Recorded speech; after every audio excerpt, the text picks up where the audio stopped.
I want to be able to put leg on her and move her body and her understand that it means move, but it does not mean move faster. So this horse came in, I think about 2 weeks ago, and I don't think I got a video of her. I don't remember. But she came in, she was really bad pushy on the ground. Really was giving the owners a lot of problems as far as just handling her on the ground, pushing into their space.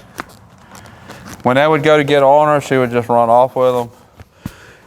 And when she came to me, really the first thing I did with her is I got a little bit of manners on the ground, just like this.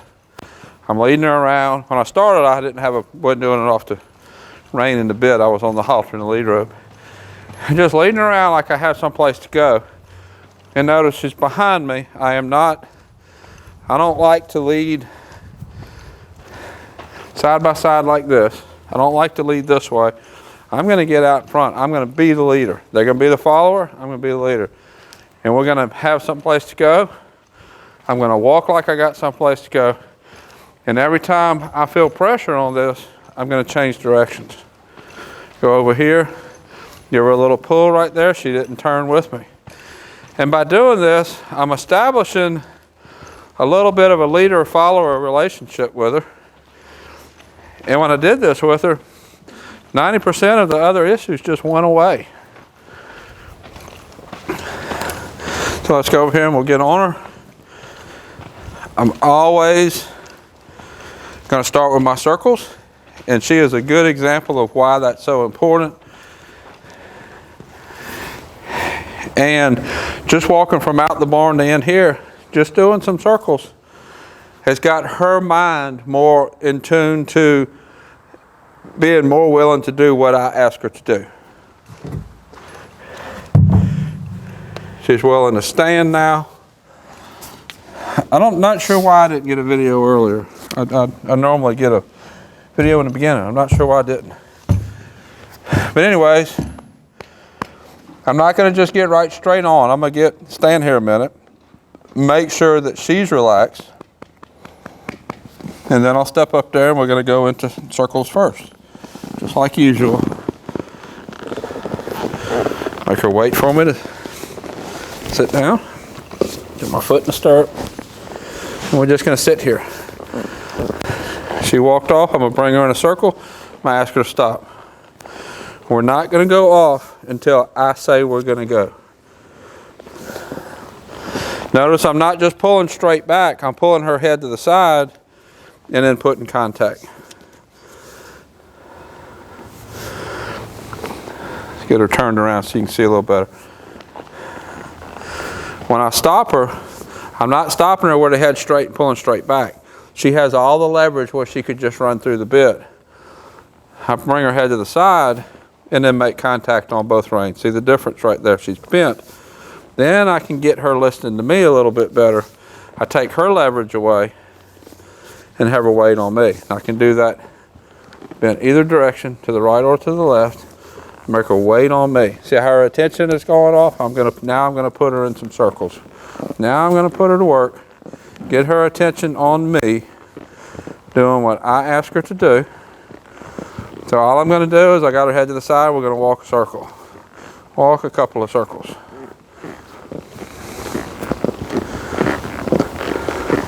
Now as I have her head to the side, I'm not just holding her head to the side with dead weight. I'll get soft, and if she kind of pulls on my hands, I give her a little touch, and then I get soft again. See that rein will have a little pull, and then it'll have a little slack. Let's turn and go the other direction. Turn to the left, little pull, little slack. Little pull, little slack. I'm not going to put just dead weight on that rein for her to lean against. I want her to give her head, get soft. Give your head, get soft. Give your head, get soft. And with my body, I'm putting a little bit of contact with my calves, asking her to go forward. I'm riding forward. I'm not sitting here just like dead weight on her. I want her to move forward, so I'm riding forward. There's a little tap with my calves there because she quit moving. I want her to move forward. Now, if I want her to stop, then I'll stop riding. Stopped. That was all off of my seat. She stopped because my body quit saying go forward. But if your body never says go forward, she's gonna not listen to that because you're not working that cue. Ask her to go forward again. And again, my body is moving with her. Bend her to the right. And let's ask for a little bit of a trot here.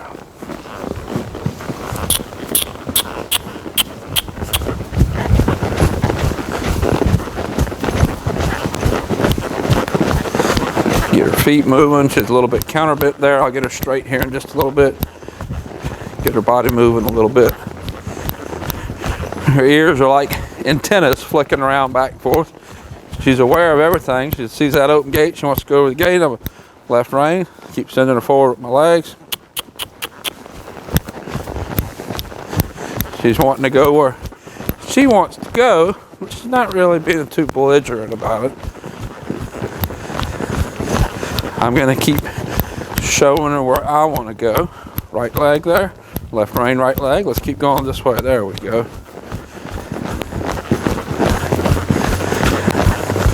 Make another circle to the left, and we'll change directions. Notice I'm pointing her nose, sending her forward, and I'm getting soft. Pointing her nose, send her forward, get soft. Point her nose, right forward, get soft. Now let's go to the right.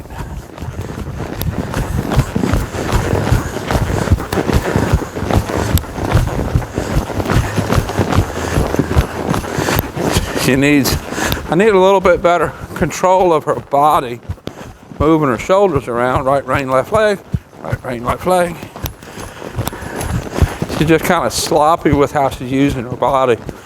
But she's not really being particularly belligerent about it. It's just kind of wiggly all over the place. Right rein, left leg again. That's the open gate to go to the back. We actually used her yesterday to push the cows back out in the pasture. So she went that way, and I think she liked that. I'll probably take her out back more often. All right, let's come back down to a walk. So since I need better control of her body, let's work on some bend counter bend exercises. As I walk her around to the left, I'm gonna apply right rein, right leg, right rein, right leg, right rein, right leg. Get her shoulder to move over, head to the right, push her shoulders to the right. Good girl, and release. Let's go back, left bend, left circle. Nope, not gonna trot. And then again, right rein, right leg. I wanna be able to put leg on her and move her body and her understand that it means move, but it does not mean move faster. We just recorded the live video this morning and I was on Hank, and that was one of the questions we addressed was, what if your horse goes faster when you put leg on, what do you do? And this horse right here, she kind of has a tendency to want to speed up when you put leg on, because that's what she's been used to. So I'm showing her that leg means something else. Leg means move your shoulder over. And if she goes to go faster, if she goes to speed up, nope, she tossed her head. I'm going to ask it again. If she goes to speed up, I'm not going to release the cue until I slow her back down. The correct answer to the leg is move laterally off of the leg contact. It's not speed up. Got her nose out. She's kind of resistant. I got some left leg in her right here. She's a little bit more resistant to it than she is left, or the right leg. And go forward. I released at that point because I felt her body get a little softer. Her head was still high. Her ears were still kind of tense. But I felt her body get a little softer, and that's why I released at that point. Now I'm going to go back and do it again. I'd really like to get her head to soften a little bit, and then I'll release. But I don't know if we're going to get that this time, maybe next time. There we go. a little bit of softening her head. Now she's looking at the cows. Left leg, left leg, left leg, left leg. I'm pushing when her left front foot is starting to come up off the ground. That gives me a little bit more step. I'm actually asking for a whole lot right here. We walked a whole circle, more than a circle, and I never gave her a full release. I softened when she moved, but I didn't take it completely away, and she kept on moving and didn't push back into my cue. So this mare is pretty far along. Push, push, push, push, push. Now she's starting to push into my hands a little bit. Push, and then release. Still not dropping her nose. So she needs more of that. She's giving her shoulders laterally, but she's not really lifting. Let's talk about that a little bit. So I push with my leg right here behind the girth. She's giving her body that way, but she's not really lifting her spine up. And what I would really like is more lift here and her soften her head down a little bit. So what I would probably do the next time I ride her, I'll put a different bit in. I'll use the leverage bit that'll help lift them shoulders up. That'll give me a little bit of break at the pole, a little bit of leverage. That will help lift the shoulders, and that will help give me a little bit more of the movement that she needs. Right now she's still pretty heavy on her front end. She needs to lift her front end, engage her back. And if you look at her, you can probably see that she's a little weaker in the back than she is the front. Muscles back there are a little weaker than these muscles, and that comes from exactly that. She needs to lift her shoulders more, lift her back, lift her ribs, and engage this a little bit more. So that's where using the right bit to teach what the horse needs comes into play. I've got an article on my website, helpwithmyhorse.com, that talks about different bits and what the different bits do as far as helping the horse. And what she is doing here is really common for a horse that has been left in a snaffle for a long time and needs to go ahead and advance to a leverage bit. So this is Lena. I'll put a link up here to her playlist on YouTube. Until next time, thank you for watching.